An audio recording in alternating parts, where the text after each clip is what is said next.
दोस्तों, आजकल शादी का दौर चल रहा है, बारातें चल रही हैं और शादियां हो रही हैं। इन शादियों की आज कहानी लेकर आया हूं आपके सामने। कहते हैं कि जिसकी कहीं नहीं चलती उसकी बारात में चलती है और वो बारात में अपना फुल रुतबा दिखाता है। आज की कहानी में भी कुछ ऐसा ही होता है कि किसी तारीख की बारात आनी थी और किसी तारीख में बारात आ जाती है और फिर उनका जो लड़की वाले होते हैं वो किस तरह से स्वागत करते हैं। इस स्वागत में बड़ा इंटरेस्ट है। पहले तो उनकी स्वागत में हर संभव कोशिश करते हैं उनको खाने और पिलाने और सोने और रहने के लिए, लेकिन उसके बाद उनका स्वागत किस तरह से होता है इस कहानी में जानेंगे। जो कि जिस लड़की से उसकी शादी होनी थी वो लड़का ही इस तरह से दिखा रहा था और चला रहा था, क्योंकि वो नहीं कि आज उसी की ही शादी है। वो बारात में नहीं आया, बारात लेकर आया है। ये लड़का कौन था, बारात कहाँ की थी, ये जानते हैं आप। कहानी में बराबर बने रहिएगा। तो हमारे इस यूट्यूब मंच पर आपका बहुत बहुत स्वागत है। मैं आभार व्यक्त करता हूँ, आपको नमन करता हूँ और आशा करते हैं हम कि आप अपने परिवार अपने परिजनों के साथ बेहद खुश मस्त और खुशहाल लाइफ एंजॉय कर रहे होंगे। और कहानी में आगे बढ़ने से पहले आपसे बस वही एक छोटी सी रिक्वेस्ट कि अभी तक अगर आपने हमारे चैनल को सब्सक्राइब नहीं किया है तो सब्सक्राइब कर लें, घंटी दबा दें और एक छोटा सा लाइक करके कमेंट अवश्य कर दिया करें। तो आदाब, नमस्कार, सत श्री अकाल। मैं अजय कोहली। आज की जो सच्ची कहानी मैं आपको सुनाने जा रहा हूँ, ये कहानी गोरखपुर की है। और गोरखपुर में एक जगह पर उसी खास सिटी में एक बारात आनी थी 21 मई 2005 को। और बारात आ जाती है, 22 मई को बारात आनी होती है और 21 मई को बारात आ जाती है। और वो भी लगभग 100-150 आदमी होते हैं और उनका स्वागत करना होता है।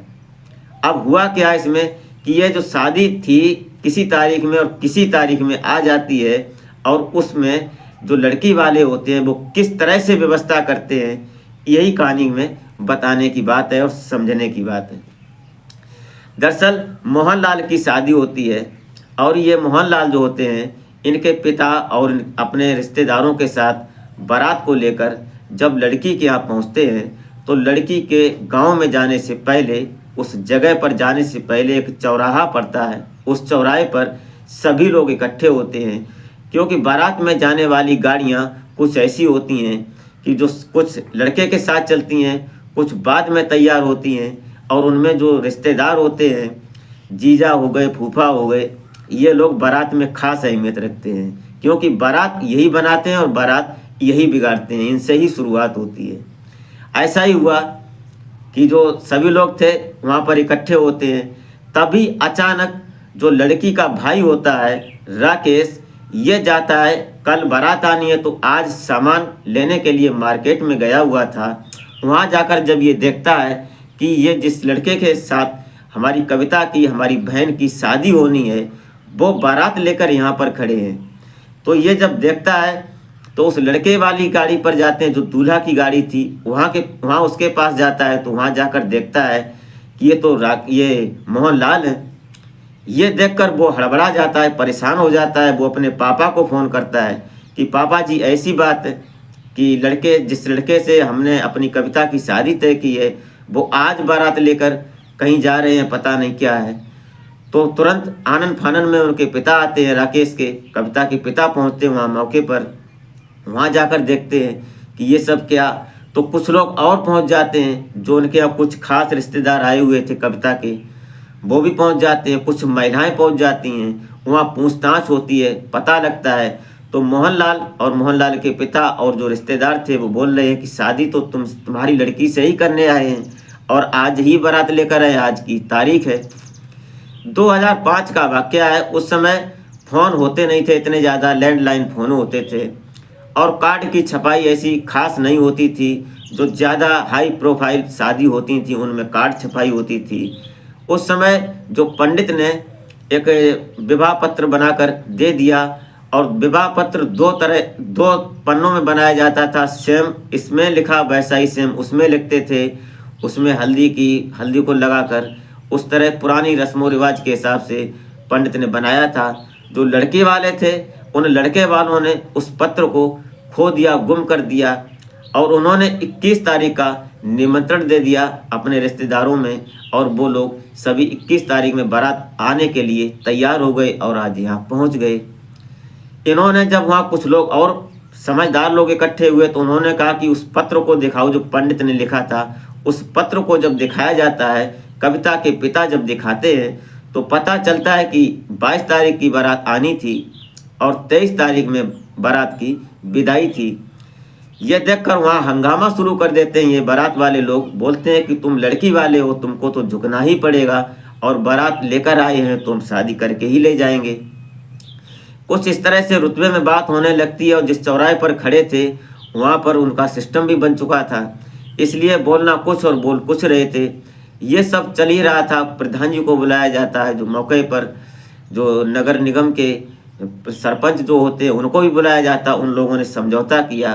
तभी जो कविता होती है, कविता का भाई जो राकेश होता है, उसका एक दोस्त होता है जो विकास, उस विकास को वो फ़ोन करता है क्योंकि ऐसी मुसीबत का वक्त आ गया था कि न कुछ सोचने पर बन रहा है न समझने पर बन रहा है।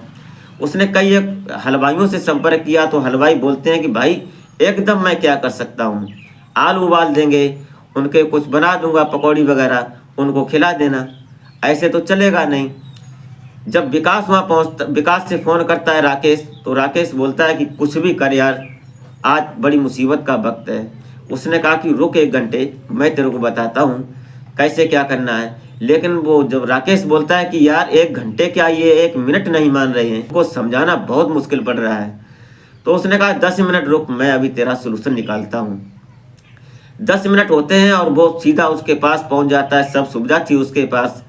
अब राकेश जो था विकास का दोस्त था स्कूल के साथ का, तो ये जब वहाँ पहुँचता है तो इसने वहाँ जाकर उनकी तैयारी की, उनको समझाया और समझाने के बाद वो एक होटल में ले जाता है। वहाँ सारा नाश्ता पानी और जो रहने सहने का सिस्टम था वो सब सेट कर देता है। वहाँ रहते हैं तो जब खाना पीना हो जाता है लगभग 10 बज जाते हैं, तो ये बाराती लोग जो थे, इनमें से जो जीजा फूफा थे मोहनलाल के, वो बोलते हैं कि कुछ मनोरंजन का भी सिस्टम बन जाता है। तो वहाँ आर्केस्ट्रा उन्होंने बुलवा दिया, आर्केस्ट्रा ही मिल गया और ये बना मनोरंजन करने लगे। उसके बाद दूसरा दिन जब सुबह होता है तो तड़के राकेश और ये इसका दोस्त विकास, ये दोनों वहाँ पहुँचते हैं और वहाँ पहुँचने के बाद देखते हैं कि माहौल क्या है। उस समय फ़ोन तो था नहीं कि फ़ोन किया और पता कर लिया। जब वहाँ पहुँचने के बाद देखते हैं तो सभी लोग हंगामा कर रहे थे कि हम वहाँ जाएंगे नहीं, बारात यहीं, लड़की यहीं लाओ, यहीं से विदाई ले जाएंगे, यहीं से हम अपनी दुल्हन को विदा कर ले जाएंगे। उनमें से कुछ बोल रहे हैं कि तुमने कल तो अपने घर बुलाया नहीं, अब मैं कैसे जाऊं तुम्हारे घर, यहीं से लड़की की विदा कर ले जाएंगे। अब उनकी बातें कुछ उलट होने लगीं, उनमें रुतबा बन गया क्योंकि ये लड़की वाले थे, ये झुक गए, इसलिए ये ऊपर चढ़कर बैठ गए। ये फ़ायदा उठाते हुए अब जो राकेश था, उसका दोस्त विकास था, ये दोनों लोग साइड में होते हैं और जो विकास था उसने फ़ोन कर दिया पुलिस को। उन्होंने कह दिया कि मैं जब बुलाऊं तो आप आ जाना, क्योंकि इन लोगों ने बड़ा दुखी किया रात में। सभी किसी को कुछ पता नहीं कैसे क्या बात कर रहा है, कहाँ पर बैठे हैं, क्या मतलब है, इसका कोई उनको मकसद मालूम ही नहीं था। इधर दोनों बात करते हैं, लड़की को पूछते हैं और लड़की भी सुबह वहाँ पहुँच जाती है, सभी महिलाएं जाती हैं और सभी लोग पहुँच जाते हैं होटल में। सभी वहाँ जाकर जब कविता को बुलाते हैं, राकेश और आकाश, ये दोनों जब वहाँ तीनों सामने होते हैं और उनके पिता को सभी लोग मिलकर बात करते हैं कि ये बताओ कविता, तुम इसके साथ शादी करना चाहोगी, क्योंकि लड़का में। ये सब पूछने के बाद कविता रोने लगती है और बोलती है कि मैंने भैया को भी रोका और हमने पापा को भी रोका कि वहाँ शादी मत करो, लेकिन क्या पता इनको क्या दिख रहा है कि हमारी ज़िंदगी तबाह करने को तुले। इतना सुनते ही जो उसका दोस्त था आकाश, ये विकास, ये एकदम तैयार हो जाता है, बोलता है तू ऐसा कर, तू विकास से शादी करेगी। उसका भाई जो छोटा था विकास बोला कि इससे शादी करेगी, बोलती है कि मैं तैयार हूँ। अब जब ये बात तैयार हो जाती है, क्योंकि जो बड़ा विकास था, ये बड़ा जो भाई था विकास, इसने ही परवरिश की थी अपने भाई आकाश की। अब ये दोनों भाई, क्योंकि भाई तो थे ही लेकिन बाप बेटे जैसा इनका रिश्ता चलता था, क्योंकि इनके माता पिता पहले गुजर चुके थे, तो पूरी देख रेख बड़े भाई ने ही की थी। इसलिए दोनों तैयार हो जाते हैं और तैयार होने के बाद अब विकास बोलता है कि चल अब मैं खबर लेता हूँ इनकी। वहाँ जब अंदर गए तो हॉल में सभी लोग हंगामा वही कर रहे थे। पूछा उनसे कि क्या करोगे, क्या विचार बना तुम्हारा? तो बोलते हैं कि शादी यहीं से करके ले जाएंगे उनकी, तो बस एक ही बात। इतने में उसका जीजा जो होता है मोहनलाल का, वो खड़ा होता है, बोलता है कि कैसे बात करते हो, ऐसे बारातियों से बात की जाती है। ये होते ही तो विकास बोला कि तुम्हारा तो जो जीजा था वो तो एकदम था है, फूफा भी उठ जाता है, उसका एक दो और जीजा थे लग्गा तग्गा के, वो भी सब खड़े हो जाते हैं। जब इतनी बात होती है तो एक जोरदार का तमाचा रसीद होता है जब उसके जीजा के गाल पर, तो जीजा हो जाता है, ठंडा पड़ जाता है। ये सब बाराती लोग देख रहे थे। तभी उन्होंने कहा विकास ने कि अब रुको, अब मैं तुम्हारा के ही तुमको यहाँ से भेजेंगे, अब तुम्हारी शादी नहीं होगी, अब तुम खाली बारात लेकर जाओगे। ये सुनकर कहीं ना कहीं इसका जो पिता होता है मोहनलाल का, वो सहम जाता है, वो सोचने लगता है कि अब तो मामला बिगड़ता नजर आ रहा है। इधर विकास ने फ़ोन कर दिया पुलिस को कि अब आ जाइए आप। तो पुलिस वहाँ मौके पर पहुँचती है और वहाँ जाकर देखते हैं माहौल को। उसके बाद पुलिस ने सामने सबके, और जो विकास था और जो इसका दोस्त राकेश था, कविता का भाई, सबके सामने जो वहाँ पर खाना खाया था, जितनी देर वहाँ रहे, एक एक आदमी का पाई पाई का हिसाब करवाया, पूरा जो पैसा था उनसे लिया। और उसके बाद उनमें जो खास थे, जो दिखा रहे थे कि हम बाराती हैं, जो खास बन रहे थे लड़के के, उनको ढंग से उनकी हिसाब दिया उनको, और उनकी कसरत की, और उसके बाद बारात को वहाँ से दफा कर दिया। पुलिस वालों ने कहा कि ये बात तुम कल ही बताते तो कल ही इनकी हम शादी कर देते, लेकिन उसके बाद बारात वहाँ से चली आती है। अब विकास और कविता और जो राकेश था उसका भाई, ये सभी लोग तय करते हैं कि आकाश के लिए कब शादी करेंगे, ये अपन लोग डिसाइड करते हैं। जब ये तय होती है बात, तो जब इसको पता चलता है कि यार इतना खर्चा हो गया, कैसे देंगे हम होटल में, तो आकाश बोलता है, और जो विकास था उसका छोटा भाई, ये मैनेजर का काम करता था, बड़ा भाई देख रेख करता था होटल की, और रेंट पर उसने जो बिल्डिंग थी वो ले रखी थी। वो बताता है छोटा भाई कि तुमको मालूम नहीं राकेश भैया, ये तुम्हारे दोस्त हैं, तुम्हारे साथ पढ़े हुए राकेश हैं, वो आकाश हैं ये सुनकर वो दोनों एकदम लिपट जाते हैं और रोने लगता है वो राकेश की, यार मुझे क्या पता तू कुछ दिनों में इतना बड़ा आदमी बन जाएगा। उसने कहा कोई बात नहीं यार, तेरी बात है, तेरा होटल है, अपनी बात है। ये सब सुनने के बाद बड़ा खुशी का माहौल हो जाता है। फिर एक हफ्ते के बाद कविता और आकाश की शादी होती है बड़ी धूमधाम से।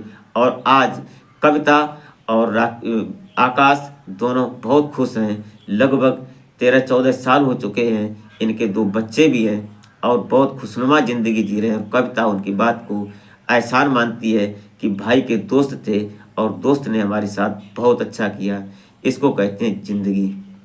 तो दोस्तों ये रही घटना। आपको ज़रा सी भी अच्छी लगी हो तो एक लाइक करके कमेंट अवश्य कर दें। इस कहानी को सुनाने का मकसद आपको या आपके परिवार को या आपके समाज को परेशान करना नहीं होता है, नहीं आपके दिल को ठेस पहुंचाना होता है। कभी कभी ऐसी घटनाएं सामने आती हैं, तो एक जागरूकता का काम है और जागरूकता फैलाना ही मेरा मकसद है। तो मिलते हैं फिर नेक्स्ट वीडियो में, तब तक के लिए जय हिंद।